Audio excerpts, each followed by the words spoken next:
नमस्कार दोस्तों, आज मैं आप सभी के समक्ष माघ मास के महात्म्य का 7वां भाग प्रस्तुत कर रही हूँ। यदि आपने माघ मास के महात्म्य के पिछले 6 भाग नहीं सुने हैं तो उनका लिंक डिस्क्रिप्शन बॉक्स में दिया गया है, आप सुन सकते हैं। आइए अब शुरू करते हैं माघ मास के महात्म्य का 7वां भाग। बोलो बांके बिहारी लाल की जय। श्री कृष्ण गोविंद हरे मुरारी, हे नाथ नारायण वासुदेवा। जय श्री कृष्णा। तब पुष्कर मुनि ने यम से कहा, हे भगवन, जहाँ पापी पुरुष यातनामय शरीर धारण करके कष्ट भोगते हैं, मैं उन सभी नरकों को देखना चाहता हूँ। यह सुनकर सूर्य नंदन यमराज ने पुष्कर को सैकड़ों और हजारों नरक दिखाए। पुष्कर ने देखा कि पापी जीव नरकों में पड़कर बड़ा कष्ट भोगते हैं। कोई सूली पर चढ़े हैं और किसी को बाघ खा रहा है, जिससे वह अत्यंत दुखी हैं। कोई तपी हुई बालू पर जल रहे हैं, किसी को कीड़े खा रहे हैं। कोई जलते हुए घड़े में डाल दिए गए हैं और कोई कीड़ों के काटने से पीड़ित है। कोई असीपत्र वन में दौड़ रहे हैं, जिससे उनके अंग छिन्न भिन्न हो रहे हैं। किसी को आरे से चीरा जा रहा है, कोई कुल्हाड़ी से काटा जा रहा है। किसी को खारे कीचड़ में कष्ट भोगना पड़ रहा है, किसी को सुइयां चुभो चुभो कर गिराया जा रहा है और कोई सर्दी से पीड़ित है। उन सभी जीवों को नरक की यातनाएं और कष्ट भोगते हुए देखकर पुष्कर मुनि को बड़ा दुख हुआ। वह उनसे बोले, क्या आप लोगों ने अपने पिछले जन्म में कोई पुण्य नहीं किया, जिससे आप यहाँ यातना में पड़कर दुख भोग रहे हैं? नरक में रह रहे जीवों ने कहा, हे विप्रवर, हमने पृथ्वी पर कोई पुण्य नहीं किया, इसी कारण हम इस यातना को झेल रहे हैं और बहुत कष्ट उठा रहे हैं। हमने पराई स्त्रियों से अनुराग किया, दूसरों का धन चुराया, अन्य जीवों की हिंसा की, बिना अपराध के ही दूसरे पर लांछन लगाया, ब्राह्मणों की निंदा की और जिनके भरण पोषण का भार अपने ऊपर था, उनके भोजन किए बिना ही हम सबसे पहले भोजन कर लेते थे। इन्हीं सब पापों के कारण हम सभी इस नरक की अग्नि में जल रहे हैं। प्यासी गाय जब जल की ओर दौड़ती थी, हम सदा उनके पानी पीने में विघ्न डालते थे और गाय को कभी भी खिलाते पिलाते नहीं थे, और फिर भी गाय का दूध दूहकर अपना पेट पालने में लगे रहते थे। याचकों को दान देने वाले लोगों के कार्यों में हम रोड़े अटकाते थे। अपनी स्त्रियों को हमने त्याग दिया था और हम अपने व्रत से भ्रष्ट हो गए थे।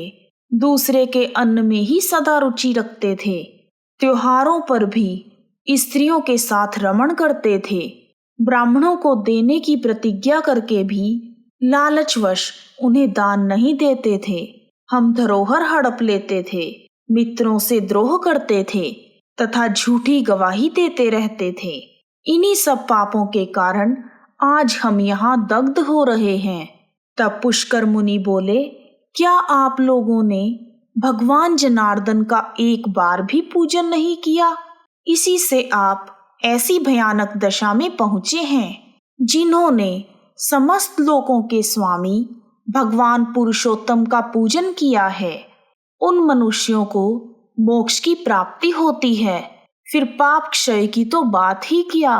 आप सबने पुरुषोत्तम नारायण के चरणों में मस्तक नहीं झुकाया, इसी से आपको इस भयंकर नरक की प्राप्ति हुई है। अब यहाँ हाहाकार करने से क्या लाभ? निरंतर भगवान श्री हरि का स्मरण कीजिए। श्री हरि विष्णु भगवान ही समस्त पापों का नाश करने वाले हैं। मैं अभी यहाँ पर भगवान जगदीश्वर के नामों का कीर्तन करता हूँ।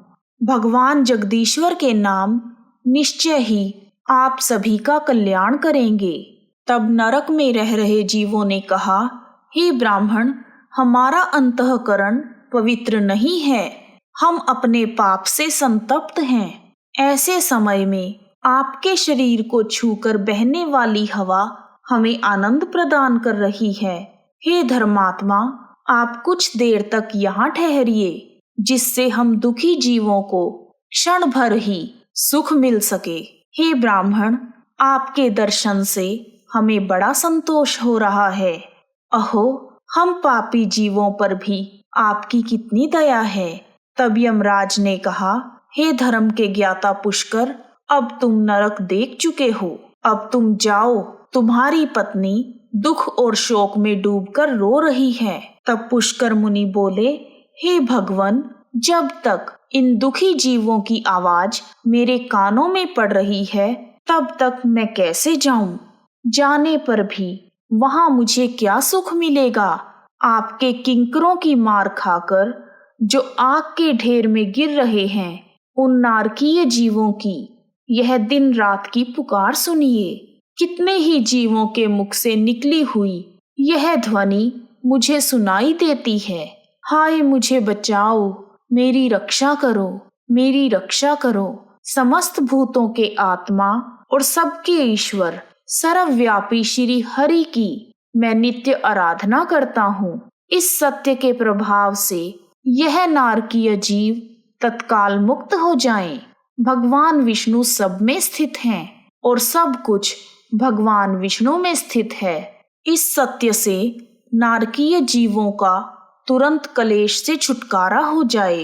हे श्री कृष्ण, हे अच्युत, हे जगन्नाथ, हे हरि, हे विष्णु, हे जनार्दन, यहाँ नरक के भीतर यातना में पड़े हुए इन सभी जीवों की रक्षा कीजिए। पुष्कर के द्वारा उच्चारित भगवान के नाम सुनकर वहां नरक में पड़े हुए सभी पापी तत्काल ही छुटकारा पा गए। वे सब बड़ी प्रसन्नता के साथ पुष्कर मुनि से बोले, हे ब्राह्मण, अब हम नरक से मुक्त हो गए हैं। इससे संसार में आपकी अनुपम कीर्ति का विस्तार हो। यमराज को भी इस घटना से बड़ी हैरानी हुई। वह पुष्कर के पास जाकर प्रसन्नचित होकर वरदान के द्वारा उन्हें संतुष्ट करने लगे और बोले, हे धर्मात्मन, तुम पृथ्वी पर जाकर सदा वहीं रहो। तुम्हें और तुम्हारे सुहृदों को मुझसे कभी कोई भय नहीं होगा। जो मनुष्य तुम्हारे महात्म्य का प्रतिदिन स्मरण करेगा, उसे मेरी कृपा से अपमृत्यु का भय नहीं होगा। वशिष्ठ जी ने कहा। यमराज के ऐसा कहने पर पुष्कर मुनि पृथ्वी पर लौट आए और पहले की तरह स्वस्थ होकर भगवान मधुसूदन की पूजा करने लगे।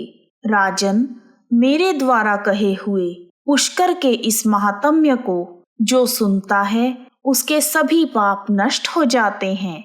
भगवान विष्णु का नाम कीर्तन करने से जिस प्रकार नरक से भी छुटकारा मिल जाता है, वह प्रसंग आज मैंने तुम्हें सुना दिया है। आदि पुरुष परमात्मा के नामों की थोड़ी सी भी स्मृति संचित पापों की राशि का नाश कर देती है। यह बात प्रत्यक्ष ही देखी गई है। फिर उन जनार्दन के नामों का भली भांति कीर्तन करने पर उत्तम फल की प्राप्ति होगी। इसके लिए तो कहना ही क्या है।